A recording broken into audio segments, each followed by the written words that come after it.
So thank you very much for inviting me to the University of Silesia to talk about the eponymously named Silesian language and its status in today's Poland.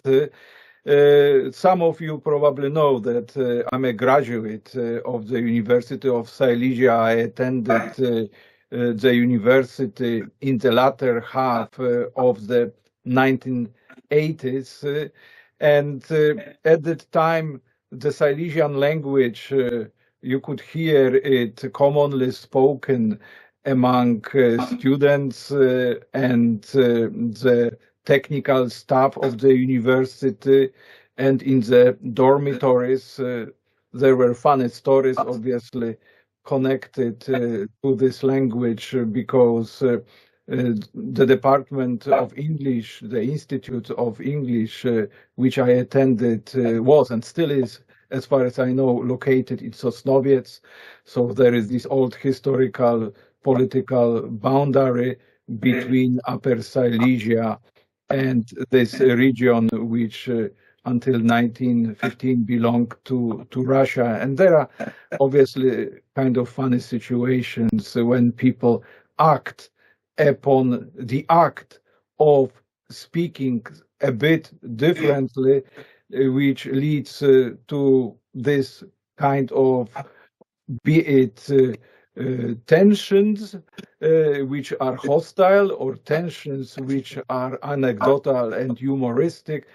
You are from Silesia, or you are from the industrial basin of Dąbrowa, so-called Zagłębie. But I won't be going into it. It was kind of farcical. It's still there. It is the social linguistic reality of the region, which at the time everyone knew about it and it was happening, but no one was really researching it. Yeah, that was kind of a surprise to me at that time, that there is an interesting subject out there, but no one is picking it up really, or it is being picked up only in such a manner that it would serve the purpose of proving the eternal Polishness of this land or of this region. Well, in my later career as a researcher in the 90s, I took up the subject of the Silesian language as the subject of research. Some people would ask why, because it was out there, it was at my doorstep, and it has not been researched too widely. So I made it into the subject of my research, of my initial books, articles, and it culminated in my monograph on Silesia and Central European nationalisms, which was published by the Purdue University Press in 2008. Later on, I stopped researching Upper Silesian or Silesian subjects and moved on, but it kind of remains on my curriculum or on my radar, if I may say so, scholarly radar. So I'm ready and happy to contribute. It was also a quest for self-understanding, yeah. Because many people who are coming from Upper Silesia, especially of my generation, when they were going to school, they were kind of chastened for not speaking proper Polish or not speaking Polish properly. And it was just flabbergasting to me as a student of elementary school or secondary school. Oh, Tomek, you read so much, but your Polish is so bad. I was, why? I mean, so what's so bad about my Polish? And only later on I understood that it was this kind of politicized socio-linguistic remark on the fact that I was not speaking what was perceived as Polish, but basically perceived as Silesian, so this bad Polish. Yeah. yet somehow Polish, but not fully Polish. So these were these kind of early impulses which moved me to study the sociolinguistic situation in Upper Silesia during the past 2 centuries, mostly not from the strict linguistic perspective, but rather from the perspective of the history and the practice of language politics, meaning using language or languages for political ends. So, having said that,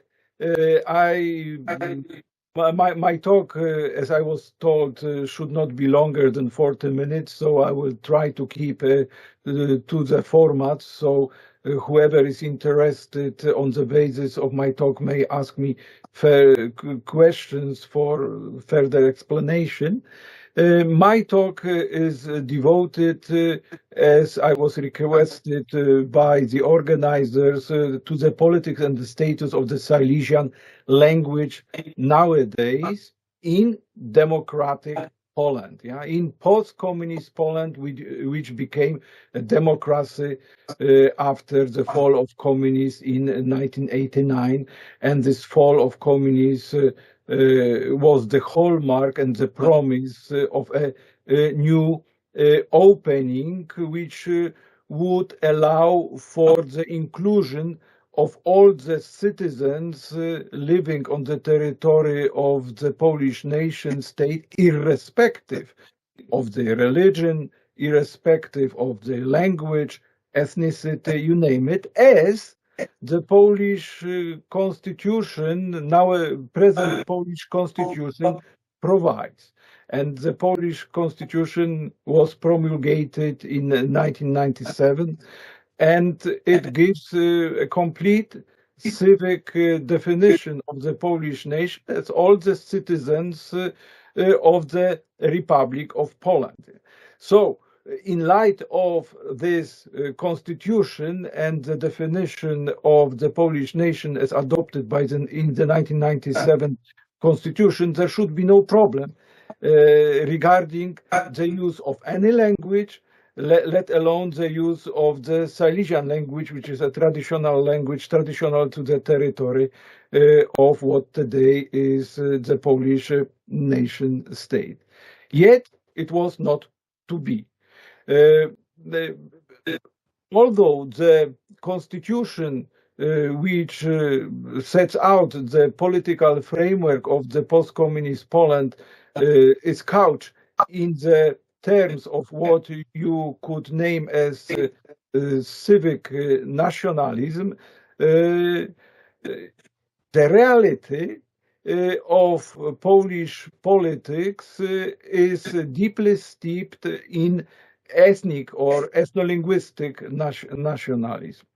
And that's the basic problem of having a level-headed discussion about the Silesian language in today's Poland.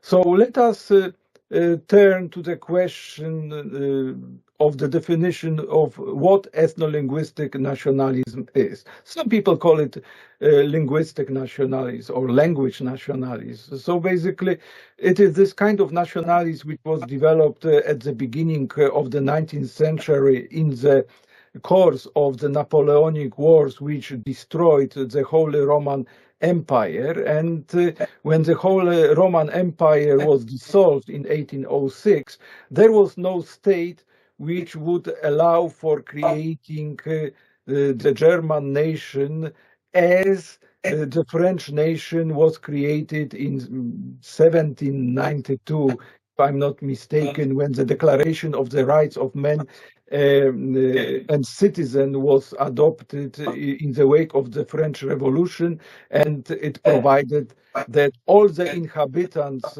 of France are citizens of France, and all the citizens together constitute the French nation.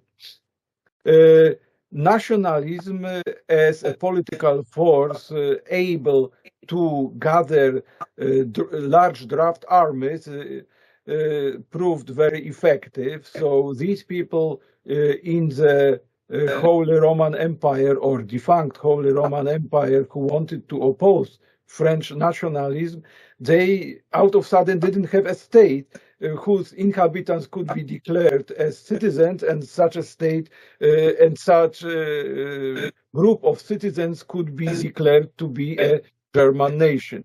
So when you have a look at the discussion in the German speaking sources in the first decade of the 19th century, there's this discussion: what could be a good definition of the German nation, which would be numerically at least on par with the French nation, so France could be stopped in its imperial drive to the east. And such poet Ernst Moritz Arndt, in his ballad Was ist Deutschland? So what is Germany, or where is Germany?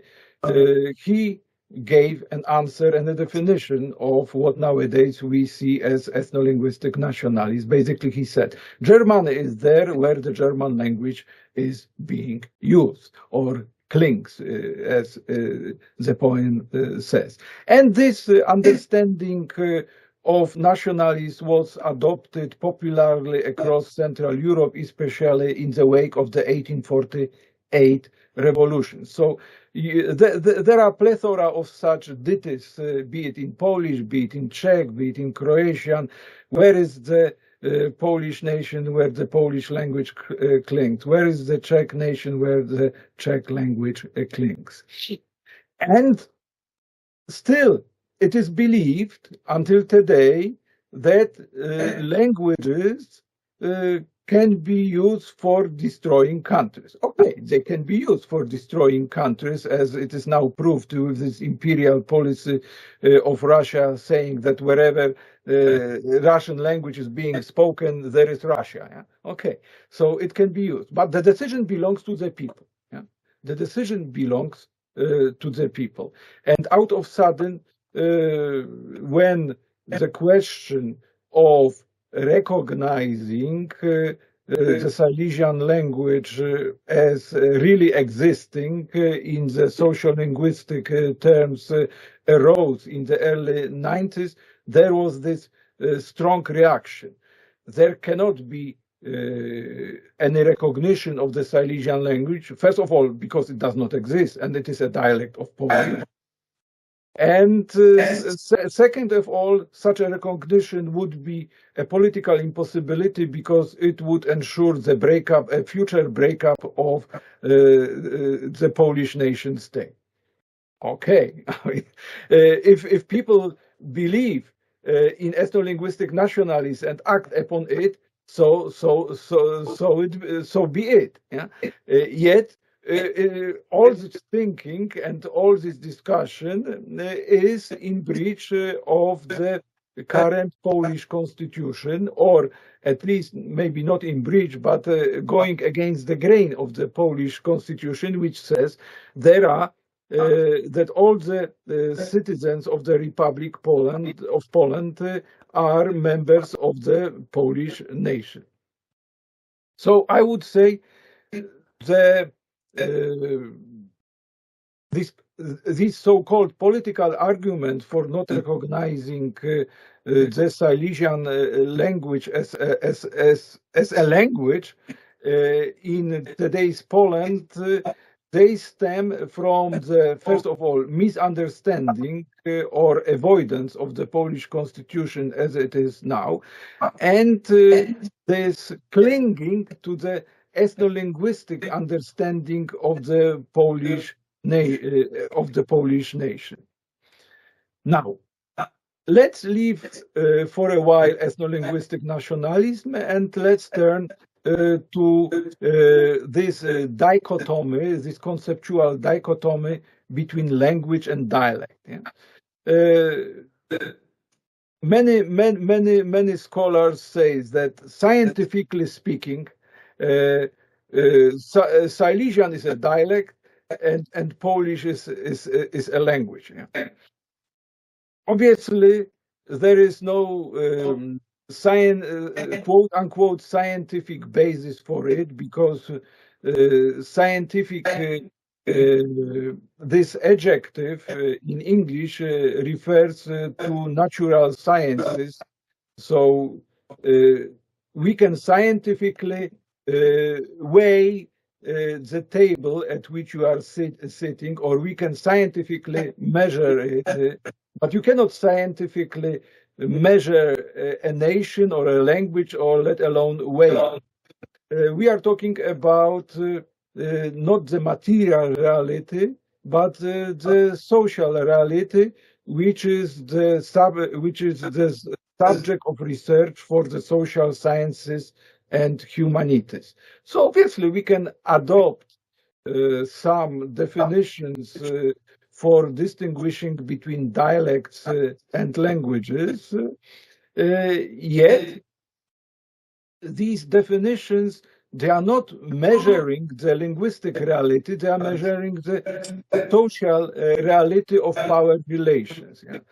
Because when you look closely at the dichotomy between language and dialect, usually there is the elite group in a state who declares their speech as a language, and all the language varieties of subaltern groups in the state are declared to be dialects. Yeah? So in Poland, the Polish language, until the interwar period, before the spread of this kind of homogenizing educational system, was spoken and written in the cities by the educated elite, and peasantry, or the people in the countryside, they were speaking dialect, or gwary, yeah? Which is actually the translation of the Russian term narecie. And these gwary, narecie, or dialects were to die out. And basically, this, if we remember about this political and so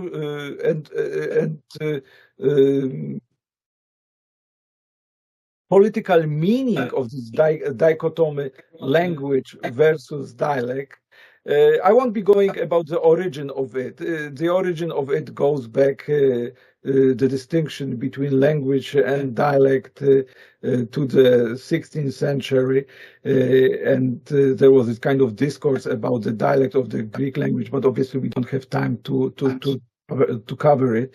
But to sum up the discussion about the distinction between language and dialects,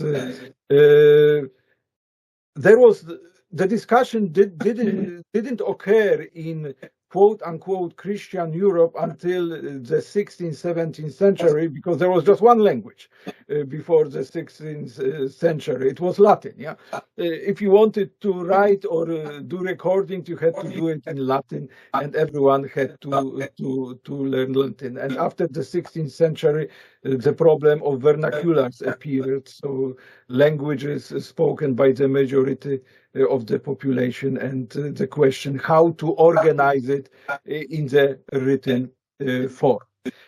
However, we are stuck with this political understanding of the distinction between language and dialect, and it kind of haunts us to this day. And we are coming to this moment of I would say the democratic moment, where it should not be the rulers, the elite, who decide on what people speak and how it should be classified and how it should be evaluated. We are coming to the moment of democracy, that it is basically the speakers using something, be it Silesian language, be it something else, should have the right to declare it and to use it as they want. Yeah?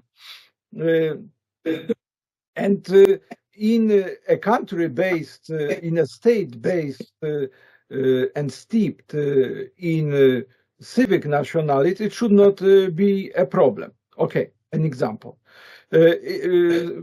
Nowadays, probably many of you have an experience of living in the United States, or you know the politics of the United States. Yeah, in the United States, there is no single legal federal act which would be declaring the language as the official language of the United States. Obviously, by practice and by historical tradition, it is English. Yet, if in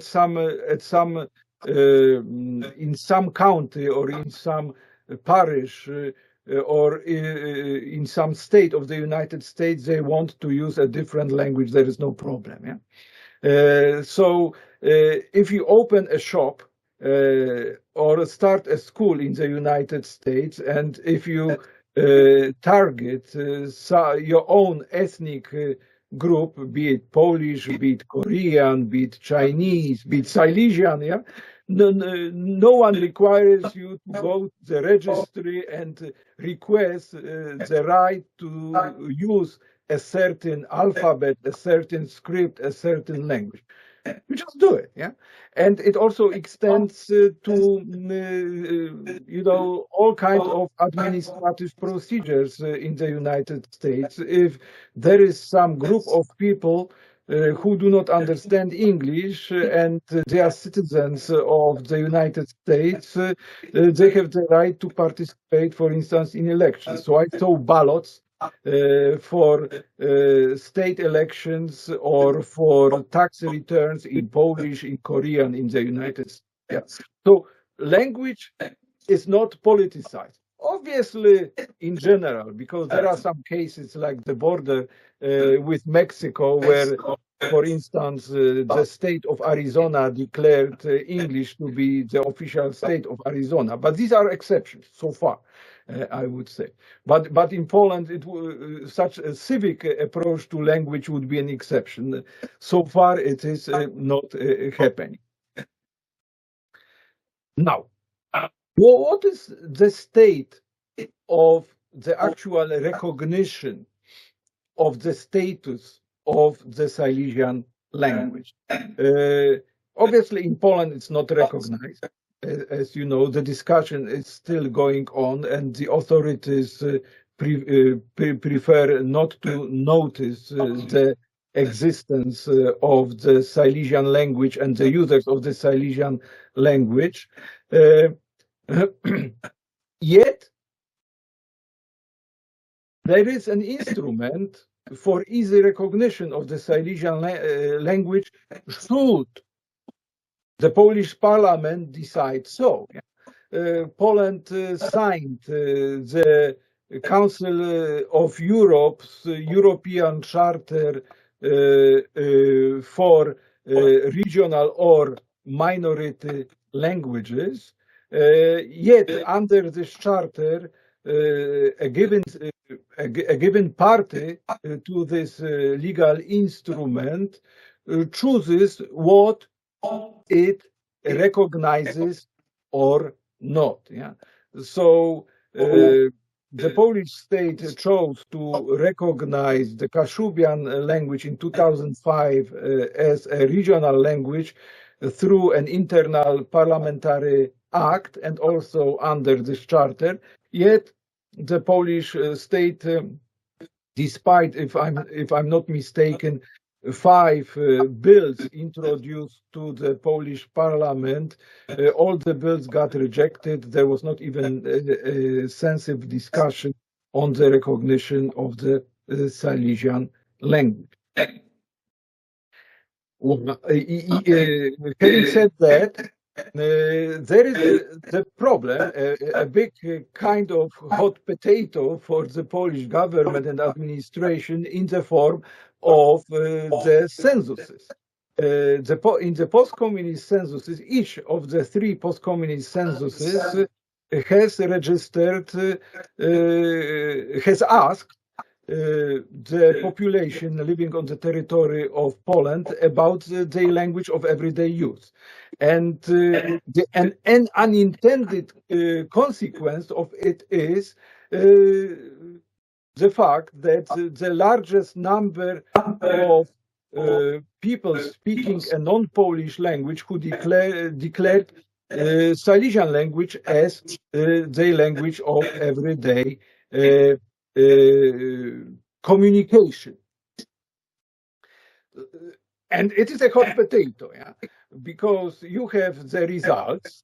In 2002, if I'm not mistaken, it was 180,000 people declaring Silesian as the language of everyday communication, and in 2011 it was 500,000 people, and in the recent 2021 census, we don't know how many. The authorities have refused to release this data, or they are massaging this data to make it into something more acceptable for the current very ethno-linguistic ruling party. Yet we have the results, and the results are official. Yeah? And the authorities should be bound by the result, but the authorities, basically in the breach of any democratic procedures, refuse to recognize the census declarations of the Silesian language as the language of everyday communication, and also parallelly, they refuse to recognize the declarations of the Silesian nationality. And the refusal is kind of laughable, because if you have 500,000 people saying that they speak Silesian, and almost 1 million people saying they belong to a Silesian ethnic group or Silesian nation, however you want to decide it, you know, it is difficult to refuse the reality on the ground. Yet, as I remember when I was having a look at the official release of the data from the previous censuses by the Polish Statistical Office GUS, they were saying that the declaration of the Silesian nationality was the declaration of people belonging to the Silesian social group of the Polish nation, yeah,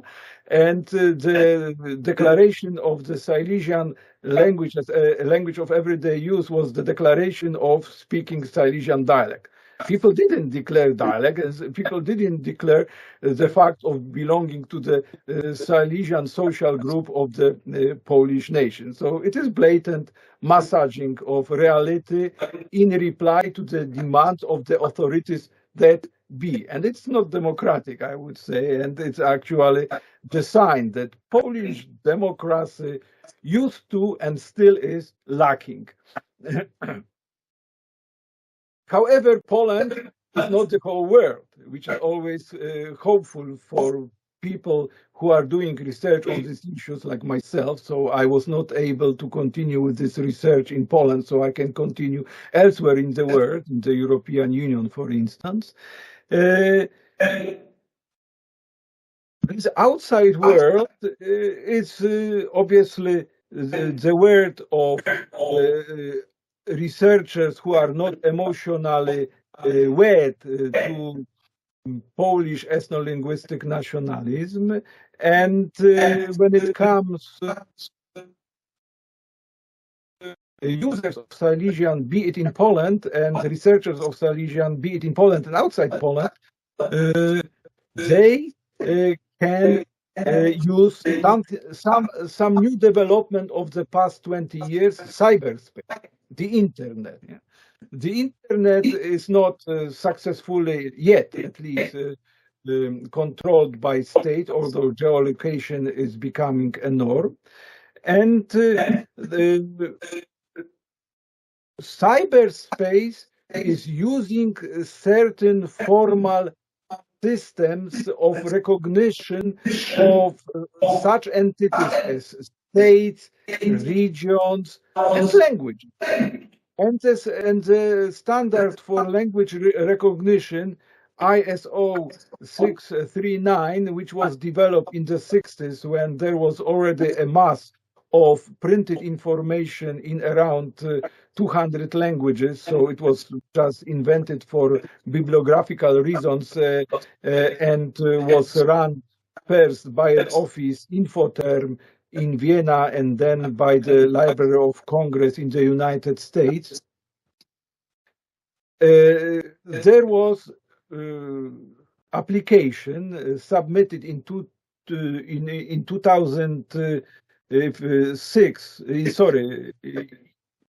In 2006 by Andrzej Roczniok to the Library of Congress, and the Library of Congress took a look at the application and basically in 2007 recognized Silesian as a language and granted it with the code SZL. So it is recognized. Many people in Poland question this recognition because it was recognized under the variant of this code number 3,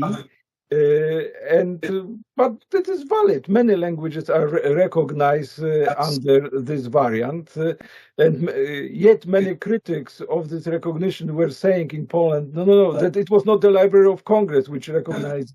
Yes, it was the Library of Congress. And they point out that there is another organization, SIL, which does this recognition, which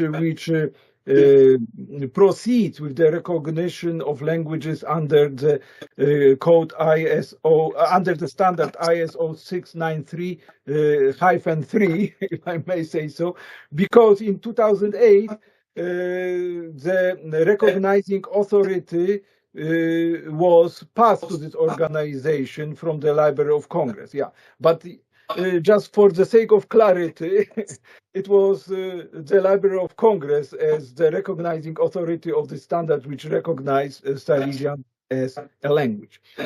Then, when Silesian got this code, it became visible in the in cyberspace because Unicode takes the recognition codes for languages ISO 693 for manipulating and incorporating languages and their scripts and their keyboards in cyberspace or on the internet, which led to the launching of the Wikipedia, of the Silesian language Wikipedia in 2008. Many people in today's Poland kind of disregard Silesian Wikipedia, that it is small, that it is not perfect, and so on. But come on, there are 300 Wikipedias, more or less, on the internet nowadays, and Silesian language Wikipedia is, like when it comes to the size and quality, in the middle of the 300 odd Wikipedias, which is quite a good result given that there is no state support for the Silesian language and the production of Silesian language resources, be it offline, be it online. In 2009, the spelling, the unified standardized spelling system for Silesian was adopted, so-called szlabikarzowy szrajbunek. So, truly speaking, Silesian is among 200 languages in the world which are standardized to quite a high degree, not such high degree like English, like Polish, but if we remember that in the world we have around 8,000 languages recognized, it is quite a respectable achievement, which is kind of flying into the face of the persistent non-recognition of Silesian in Poland, despite all this highfalutin statement that Poland, as the state, wants to protect and develop all kinds of cultures, languages, which exist on the territory of Poland. Obviously, it's not true. Yeah? It is just nice flourishes of political speech. In reality, everything is done to push any recognition or cultivation of languages and cultures different than Polish, and to continue with the homogenization of Poland. Although with the arrival of Ukrainian refugees, it may be not a possibility any longer. But that's another matter, and I'm not a specialist here because I haven't seen how it works in Poland after the outbreak of the Russian war on Ukraine last year. How does the Silesian language as an entity, as an instrument for the use in offline and online looks like nowadays? It should be noted that during the past 10 years, a translation of the New Testament adopted by the Catholic Church was published, that in 2018 the Wachtisch news and information platform was launched. And that's a very rare thing, which even the Kashubian language does not possess. In 2019, Grzegorz Kulik, as a standalone person and IT specialist, developed the language corpus of the Silesian language of several million words. It's a profound achievement which cannot be just disregarded. It exists, and actually Slavists and linguists outside Poland see this development, write about this development, and study this development. Yet in Poland, it is like a no-go area, although it may be changing, at least at the University of Silesia, which would be only a fitting thing to do given the name of the university, which has Silesian, the adjective Silesian in its name.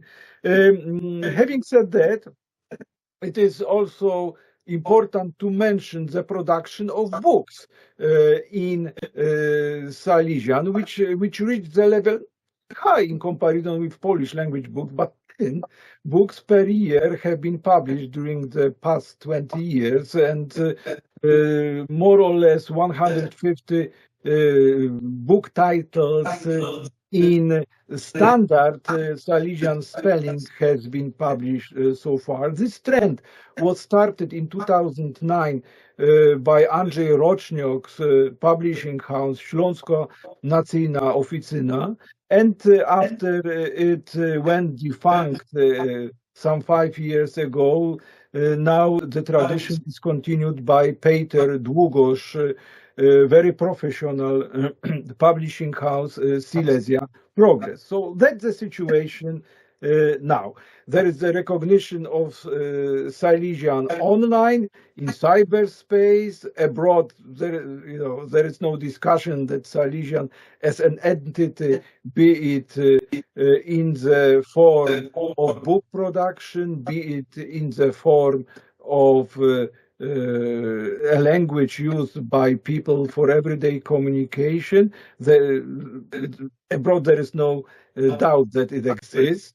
But in Poland, obviously, for the political reasons which I have sketched out, the denial of the existence of the Silesian language, despite the cultural production, despite census returns, continues to this day.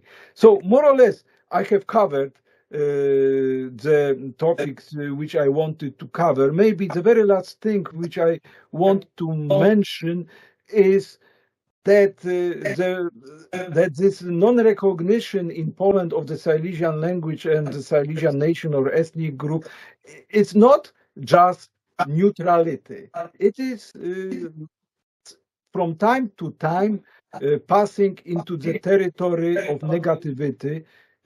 Some of you may remember, but in 2000 in the year of 2000, the Polish security forces, then known as UOP, had a control leak of the dangers which the Polish state faces in 2000, so 20 years ago, and one of the biggest dangers was the Polish, the Silesian national movement and language movement. Yeah, that they are going to disrupt the unity of the Polish nation state. Now there is no crazy, probably such crazy statements are not passed by our security forces when we have, when there is a real pan-European security danger in the form of resurgent neo-imperialist Russia. Yet, when I had a talk about Silesian language and culture in 2017 in Bratislava, there was a Polish consul who attended this talk in the Slovak Academy of Sciences, and after the talk was over, there was a series of questions. He kind of chastened me in private that I should not be endangering the unity of the Polish nation. I was scratching my head. Seriously, I mean, come on. Anyway, I'm ending here, and well, the floor is open for questions, I guess. Thank you. Thank you, Professor. Can you hear us? Can you hear us? Oh yeah, I hear you. Yeah. Okay. I have many questions, but I will start with questions not from me. So, okay.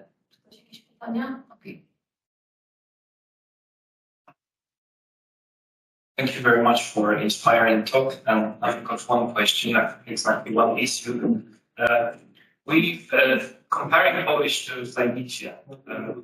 On the one hand, we've got a language that goes in schools somewhere in the current sphere of Belarus and Ukraine. So in some way there is a dislocation of the language sources, and we are speaking the Polish language, which is slightly different or roughly different than the one created many years ago in those original places. And here, on the other hand, we've got the Silesian, which is so diverse and very located to different small communities, starting from the one here in Polish Silesia and in those that are so important in Czechia and also Czech Republic and Germany. My question is, what's the connection between this kind of a fake identity, the authenticity of the Silesian language, and this national, linguistic nationalism, as you call it? I guess your question is normatively somehow connected to the concept of authenticity. Yeah. Fine. Let us have clarity of mind about the social reality. Yeah? Like states, languages, universities, all these things which are not part of the material reality, which cannot be quote unquote objectively measured, weighed, assessed. It's decision of humans and their groups. Yeah? So there is no objective procedure in the sense of natural sciences to say that something is a language and something is not a language. Languages are constructs developed, adopted, shaped, and abandoned by humans and their groups. The same is true, actually, of the very concept of a language. And obviously, we can compare Silesian to Polish, and if Polish is made into a golden standard of what a language should be about, then Silesian is not a language. Yeah? Obviously, you were kind of proposing, as many critics of the Silesian language are proposing, that Silesian is so varied and Polish is not so varied. This is questionable. Yeah? We would have to take a benchmark and see what counts as being varied and what counts as not being varied. I would say, you know, English is much more widely varied in comparison to Silesian, and it exists as a language. Yeah. So once again, it is human decision, and probably it would be more interesting to try to make explicit a certain normative assumptions which accompany such questions. I don't know if it's answering your question. That's my take on it.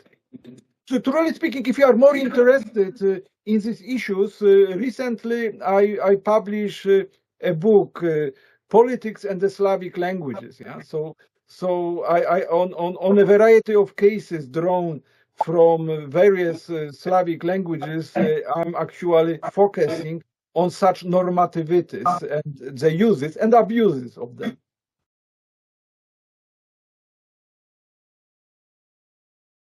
A question which is probably more practical, political for today and the close future of the Silesian movement.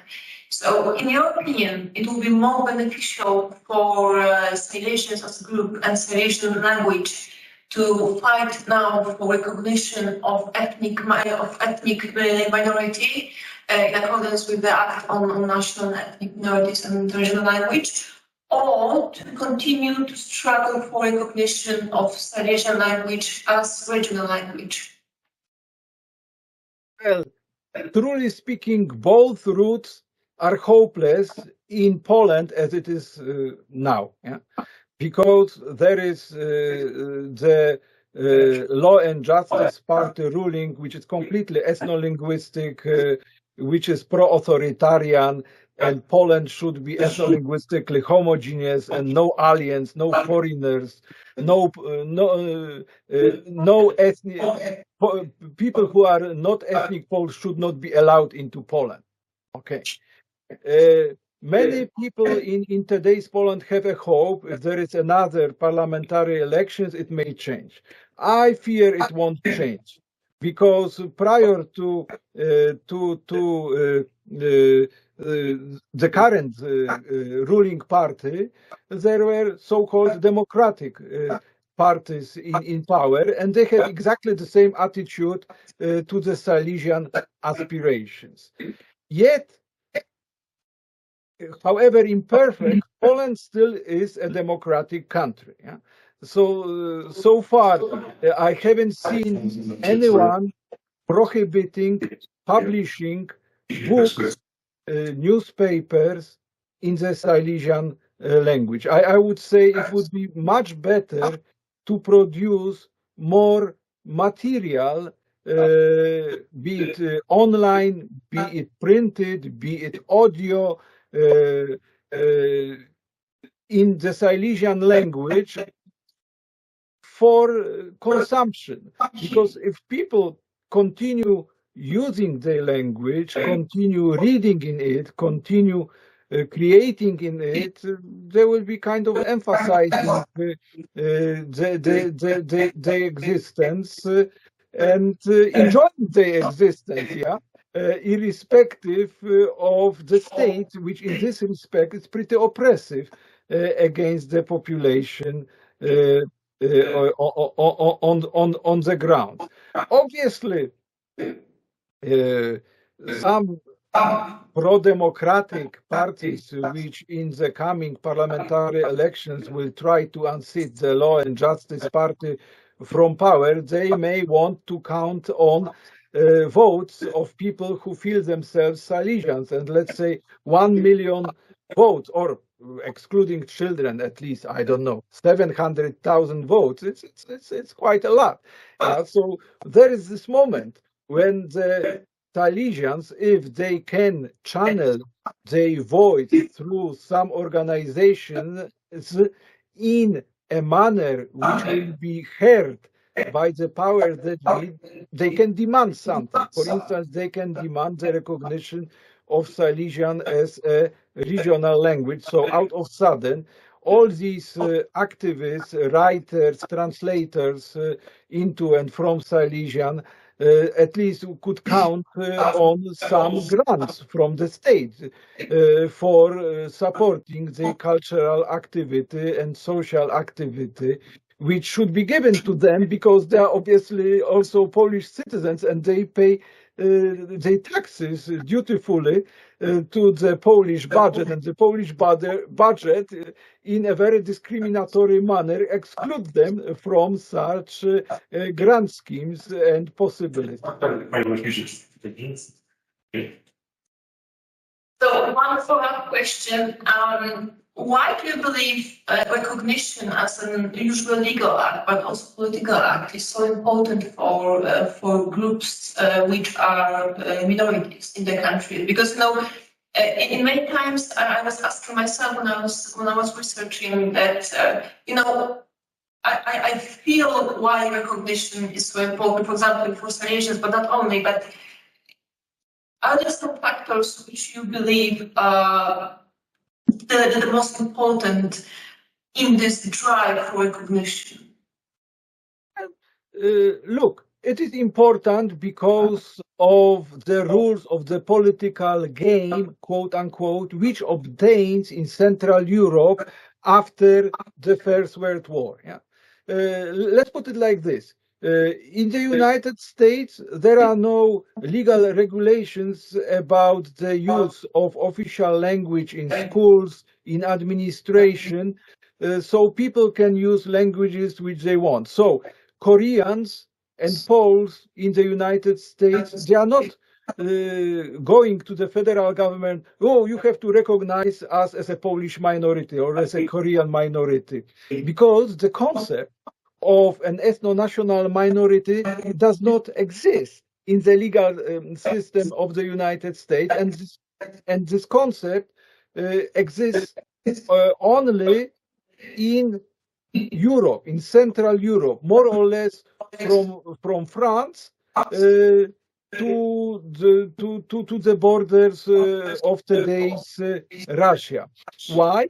Because at the peace conference in Paris, this concept of national minority and minority languages was adopted in the wake of breaking up Austria-Hungary, the Ottoman Empire in Europe, into ethno-linguistically defined nation states. Yeah? And the frontiers of language, quote unquote, were to converge with the frontiers of state.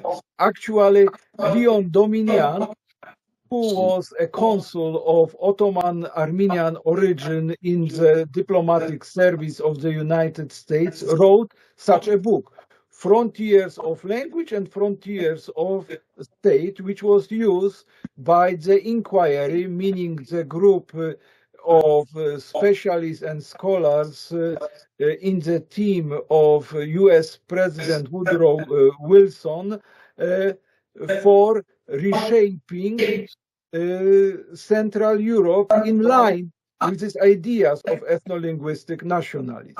But this reshaping took place between Eastern France, Alsace and Lotharingen, and what today is the western border of Russia, not elsewhere. For instance, this concept of minority languages and national minorities was not introduced to Western Europe, be it the legal system of Britain, be it the legal system of Spain before the democratization of Spain in 1975. And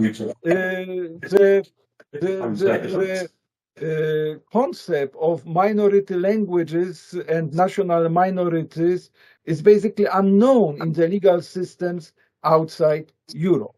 And let's have a look at it. In Poland, there are a lot of English speakers. Yeah. Have you ever heard about English speakers demanding to be recognized the language as a national minority language and themselves as a national minority? They don't, yeah, because it's completely alien concept.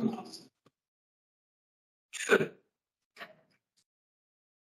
Yet it is important for Silesians because these are the rules of the game. If you have something not recognized and you try to use it officially, you are basically brought to the court that you are making something illegal and that you are endangering the existence of the entire state. As if a puff of hot air would just blow away and destroy an entire state. It doesn't work like this. Okay, thank you.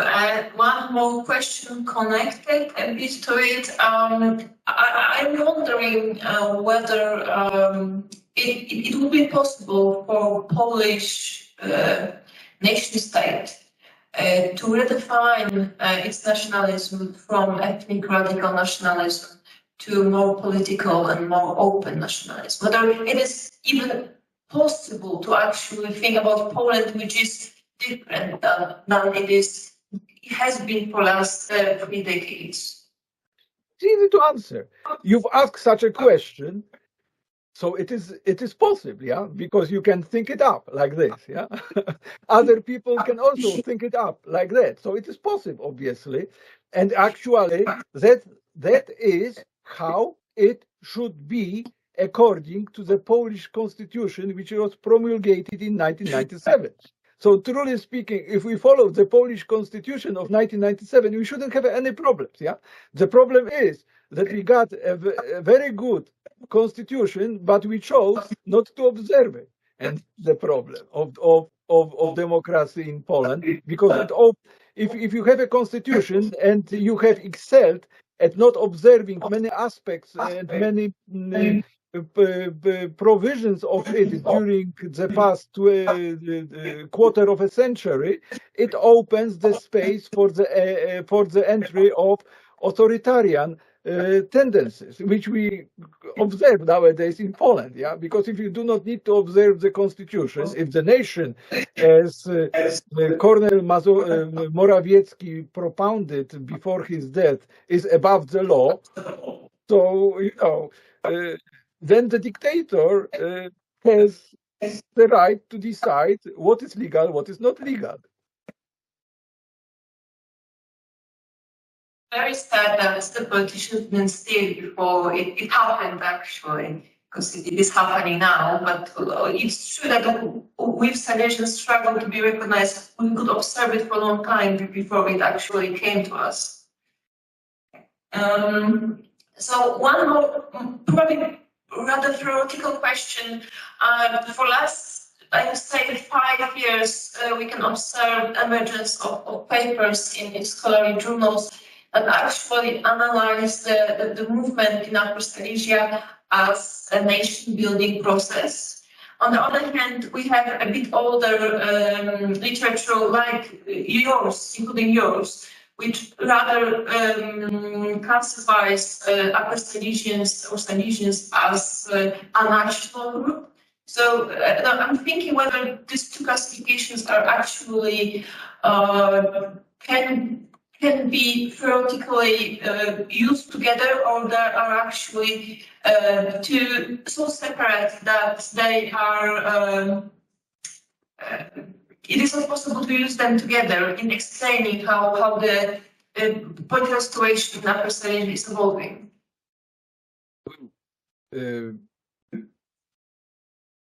Once again, as with the first question, there is some kind of normative assumption here.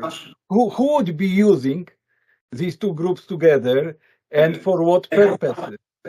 So, well, obviously, you know,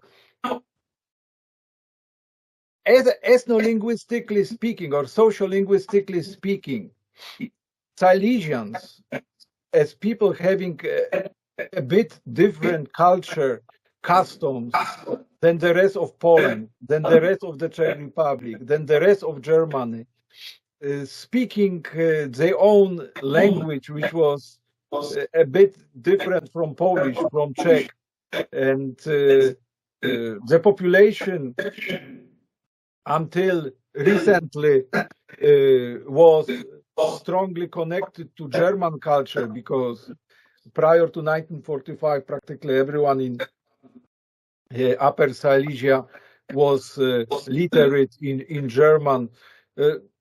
These people exist, and they have their culture, and they've maintained the culture. Not because it was their decision, but it was attractive for them. It was more attractive than let's put it honestly, what communist Poland was offering. Yeah, if you as a sociologist, you can go to Gerlich studies about the humiliation which Silesians suffered in Poland, especially when they continued to maintain links with their families in West Germany, and they saw how better life was in West Germany at the human level than in communist Poland.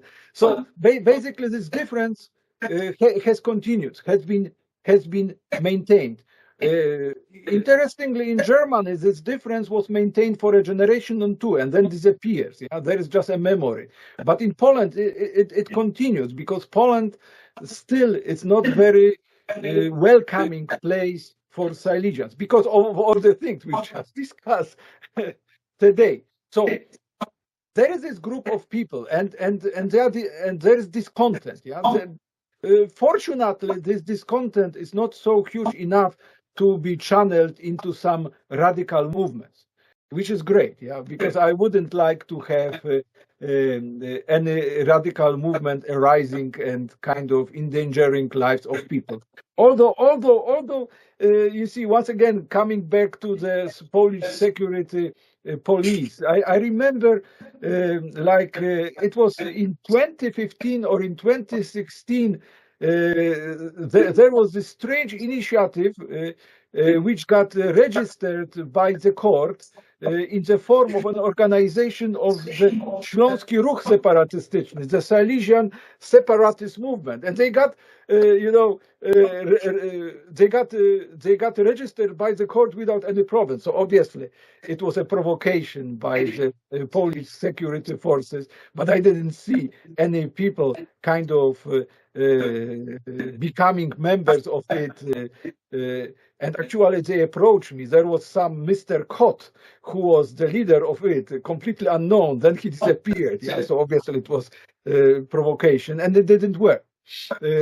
But obviously, with the authoritarian tendencies in Poland,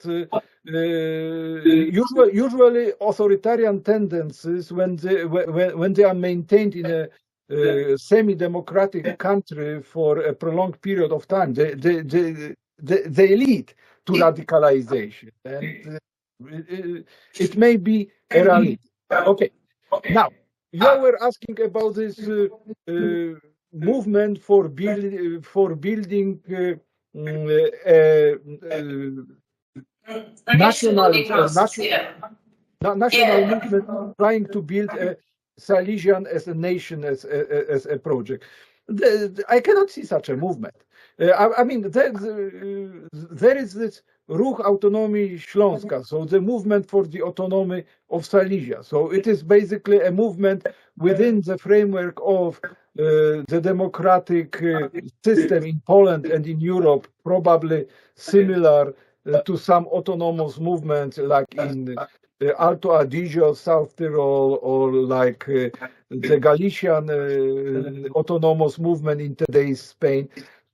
So, and it is just a movement for decentralization of taking decisions, which is the actualization of the principle of subsidiarity, which is one of the basic principles of European integration. Obviously, nowadays, the current ruling government in Poland questions the legality of European integration. So they are obviously against this principle of subsidiarity. But I would say that the current ruling government in Poland is more radical from this perspective than this Rush movement. There was also this Związek Ludności Narodowości Śląskiej, so this union for the people of the Silesian nationality, but they wanted basically the recognition of what became known thanks to the results of the Polish post-communist censuses. So they wanted the recognition of them as an ethnic group and of the Silesian language. Yeah? And this initiative sizzled out. Then there was this Stowarzyszenie Osób Narodowości Śląskiej, so the association of the persons or of the people of the Silesian nationality, and they got registered and then they got re-registered, and there is this matter nowadays in the Human Rights Court in the Council of Europe. Yeah.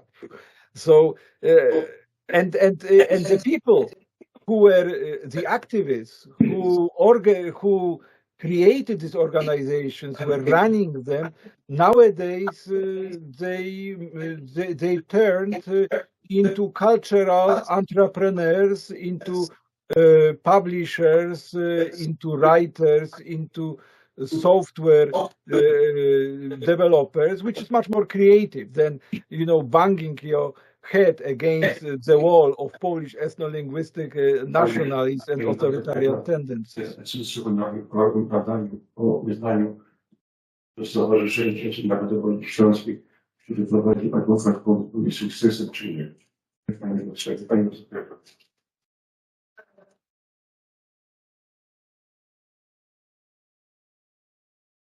I cannot hear you, sorry. Okay, now? Okay, I can hear. Okay. Now we have a question from our guest. I was asked to ask you if you believe that this fight for the registration of the Union of People of Silesian nationality in the 90s and early 2000s, do you believe that it brought some measure of success for the Silesian movement or some plea of pride for Silesians? I guess so, because it created a platform for the coalescence of people who were interested in matters Silesian. It was legal and registered with the courts for the time being. And these people got to know one another, and some of them still function in the field despite of the financial difficulties. Yeah, because the difficulties are mainly financial, because they have to finance whatever they are doing from their own resources and from their own activities, and they cannot count on any grants from the state. And yet it should be emphasized that the case, as far as I know, in the Court of Human Rights in Strasbourg, has not been resolved yet. So who knows how it will be resolved. Okay. So thank you very much for the talk and for your lecture and for answering our questions. We will be very happy to have you here in Upper Silesia, in our university in June. But for now, thank you again for your time, and I think that we will be finishing up. If there are questions. Thank you very much for having me. I will be very happy to come to Katowice and talk about these issues which we've just brought. Anyway, you know, there is this kind of new hope, yeah, because 20 years ago, when I was doing research on matters Silesians, no university in Poland would dare to invite me. And nowadays, even though the government is pretty authoritarian, out of sudden it is possible to discuss such things, write about such things. So it is a measure of progress, if I may say so, in improving democracy in post-communist Poland, which makes me happy, truly speaking. Thank you.